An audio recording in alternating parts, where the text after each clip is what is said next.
जय मां Bhagwati help foundation और नारी सशक्तिकरण ओडिशा संपाद आम ओडिशा मिलित आनुकूल्य एक स्वेच्छाकृत रक्तदान शिविर अनुष्ठित। जय मां भगवती हेल्प फाउंडेशन और नारी सशक्तिकरण ओडिशा संपाद आम ओडिशा मिलित आनुकूल्य एक स्वेच्छाकृत रक्तदान शिविर आयोजन करा। Cuttack SCP medical blood bank रे मां भगवती हेल्प फाउंडेशन नारी सशक्तिकरण चेयरमैन पायल प्रियदर्शिनी नायक नेतृत्व में कटक मंगलाबाग थाना भारप्राप्त अधिकारी श्रीजुक्त उमाकांत साहू उद्घाटन करते। डाक्तर देवाशीष कुमार राव और डाक्तर व्योमकेश काननगु, डाक्तर ज्योतिर्मय नायक और सिने अभिनेता राजवीर देव, सिने अभिनेत्री असिता शतपथी, फाउंडेशन कर्मकर्ता संजय मुदली, तपन कुमार नायक, रोजालिन दास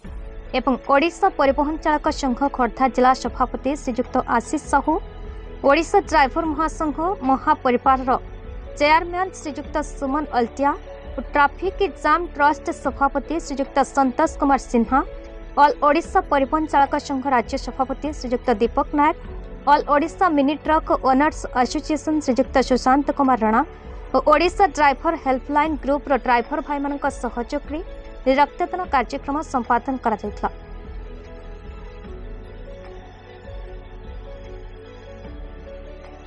डॉक्टर व्योमकेश काननगु समाजसेवी तथा आचार्य प्रतिनिधि किंतु प्रथम करी मो धन्यवाद देवी मोर जो सान झीटी पायल को निश्चित भाव धन्यवाद देवी जहाँ प्रथम ग्रीष्म प्रभा आरंभ पूर्व जो कार्यक्रम आरंभ कर निश्चित भाव में यह गोटे दिग्दर्शक दब प्रत्येक अनुष्ठान को प्रत्येक व्यक्ति विशेष को कारण गोटे रक्त तीनो जीवन बंचे पार्टी तेणु सी मिलित भाव में जो ट्राफिक जाम हूँ आम ओडिशा हूँ भगवती फाउंडेशन तरफ जो कार्यक्रम कर निश्चित भाव में जनसाधारण स्वागत योग्य एवं यह आगु को किभली भाव में बढ़ू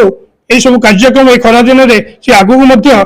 कार्यक्रम रक्तदान कार्यक्रम शिविर आयोजन करूँ निश्चित भाव में आम सहयोग तेणु भगवान दीर्घायु करूँ। मो ना संतोष कुमार सिन्हा गाड़ी लाइन में मत खोकन भाई बोली जानती जो पायल माँ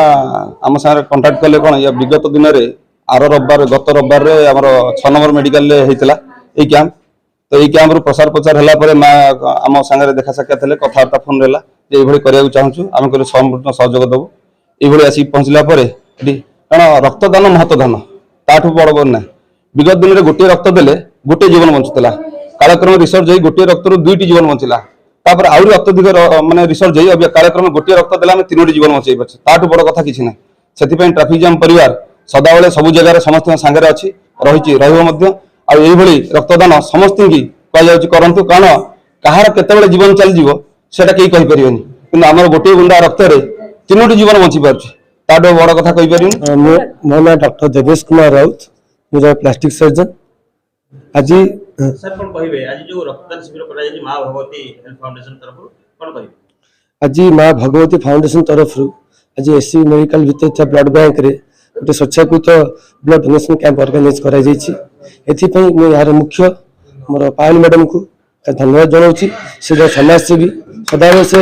हमर एसबी को आସୁଥିବା गरीब लोक मान सहायता करथांती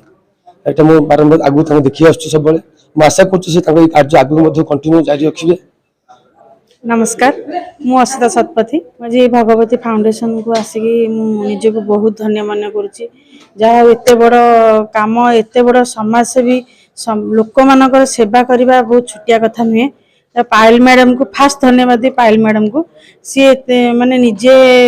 माने नारी सशक्तिकरण जो स्टेप टाक सी निजे नहीं निजे निजे केते काम करी एते आगु को जाइचंदी भगवान का आशीर्वाद से एमती तांको ऊपर थाउ